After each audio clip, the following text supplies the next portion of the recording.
Good morning, everybody. Aaron here from Honda Pilot Overland. I got my car in a good spot here to talk about the recent modifications I've made and just catch it in some better light. Take a look. So I wanted to go over the final kind of recap here on the tires and the wheels.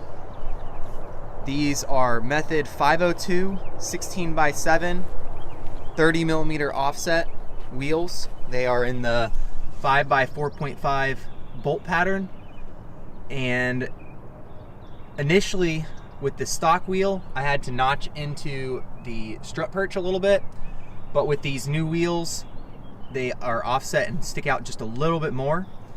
They clear the spring perch and they fit really well with minimal trimming. I only had to trim a little bit of the mud flap, but I was able to keep it, and a little bit of the inner fender in front of the wheel. So far, I just really like the looks. I think it was a really good choice.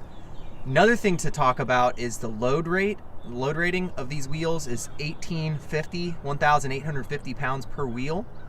That gives the Pilot a little bit of wiggle room when it comes to towing or carrying weight. A lot of the aftermarket wheels on the market right now in this bolt pattern do not meet the load rating standard that I set for myself. These are one of the few on the market, and I think they're a great fit for this car. On the tires, they are marketed as the quietest mud terrains on the market, but I can tell you right now, they're not that quiet. They're definitely about as noisy right now as my worn Duratrax were, and I don't mind it. I think for the performance and stuff, it's going to be great. We'll have to see how they wear, see if they really start screaming, but as of right now, we can put up with it. They're a lot stiffer, so I ended up getting a little bit more clearance out of this setup underneath the skid plate, but when I went to this new wheel, because it's 7 inches wide instead of 6.5, I did lose some of that clearance. I had like 12 inches of ground clearance below the skid before these wheels, and afterwards I'm a little over 11, so I lost almost an inch. Part of that is what allows it to clear the spring perch though, so I would say that that's a good thing. When I have to replace these struts in the front, I won't have to cut them, so that'll be good. In the back, there pretty much wasn't any trimming or any cutting needed.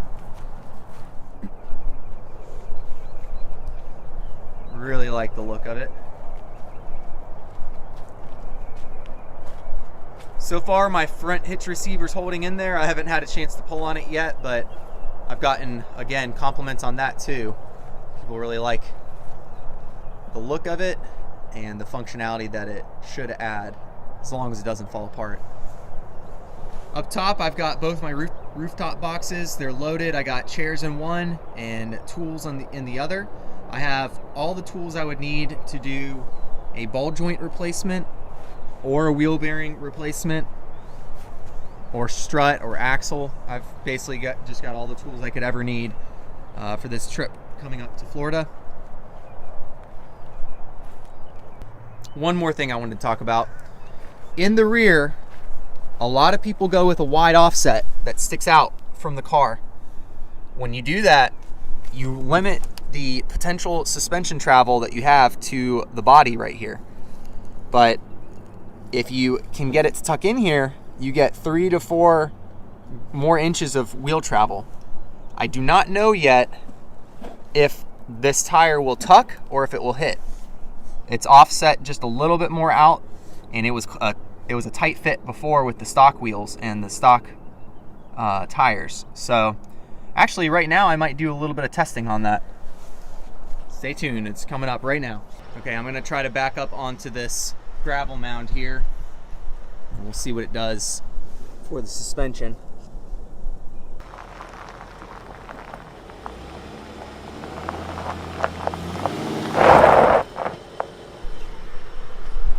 So my other wheel is not off the ground, so this isn't full compression.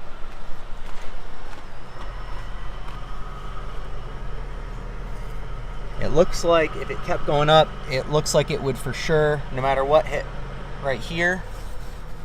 It might start clearing up towards the top here, but more testing is needed. Maybe I'll try to back up just a little bit more.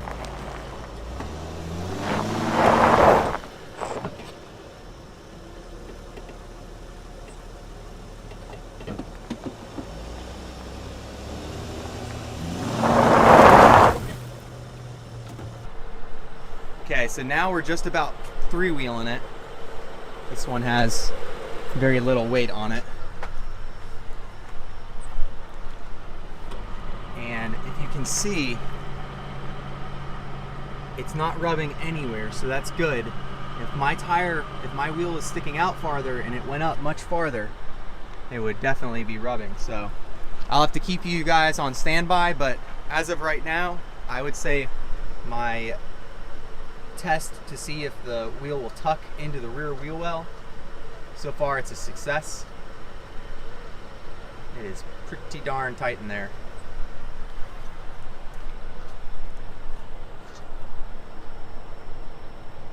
We're gonna stretch the legs of these 32-inch wheels this morning. I've got this little test spot here. Nothing crazy, but be good to see the Pilot in action a bit with the new wheels on.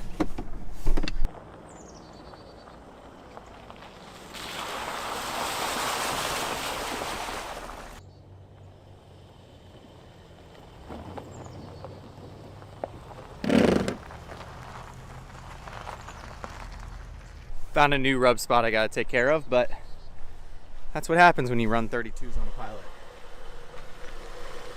Right here. Just need to cut that off.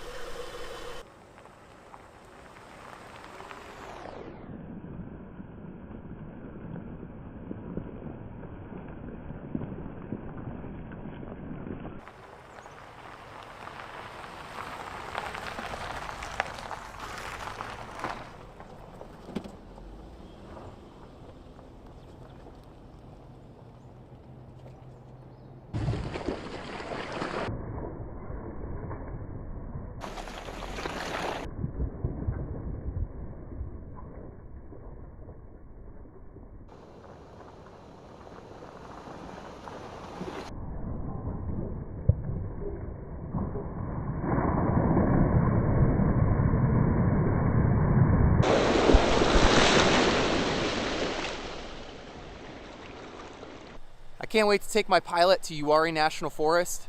It's going to be awesome getting it on some true 4x4 roads. I think the low range is going to be my biggest Achilles heel, but if I can keep the transmission cool, I should be able to hang in there, I think, and be a threat. But we'll see. But for now, we're going to Florida tomorrow. We're going to leave at 4 in the morning. We're going to be towing our pontoon boat, and I have no idea what to expect for gas mileage. I'm expecting it to be bad, but I've got several people splitting the gas, so it's for a once-in-a-lifetime memory. I think it's going to be worth it as long as we make it there. So be thinking about us, and thank you for watching, and I hope this information was helpful for you.